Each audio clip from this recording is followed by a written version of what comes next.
New tonight, state lawmakers have made big changes to Governor Mike Braun's plan to reduce property taxes. CBS 4 State House reporter Hannah Adamson looks at this new bill and a different measure that could reduce funding for public schools.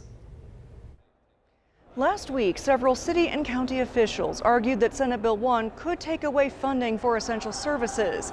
Now, lawmakers have pumped the brakes on several of Governor Braun's property tax proposals in an attempt to find a happy medium. Tuesday, the Senate Tax and Fiscal Policy Committee passed Senate Bill 1 with amendments that removed key parts of Governor Braun's tax plan.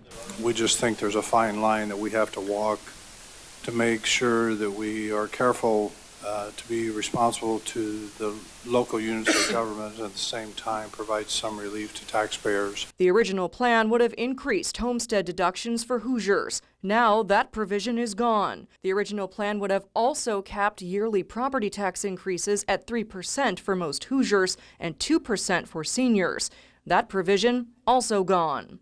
Instead, the amended bill places a 1% cap on property tax increases in 2027 and a 2% cap in 2028. I look forward to working in a bipartisan fashion with my colleagues so that we can pass a meaningful reform. A spokesperson for the governor says in part, quote, "The governor will carefully review the changes to his plan and looks forward to working with the House and Senate to strengthen the amended bill." But Senate Democrats say a separate bill could still deliver a devastating blow to public schools. I am inclined to support Senate Bill 1 if Senate Bill 518 was not introduced today.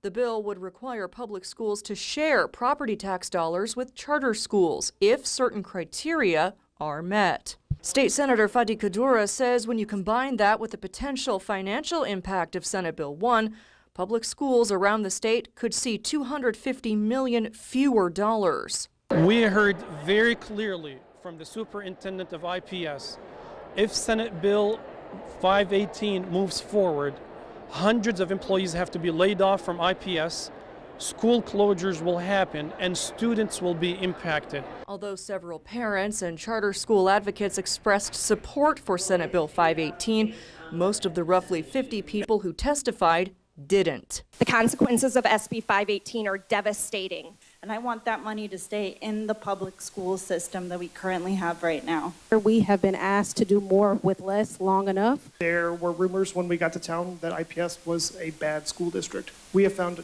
nothing that supports that. As for Senate Bill 1, that will be eligible for a reading on the Senate floor this Thursday. Reporting from the Indiana State House, I'm Hannah Adamson.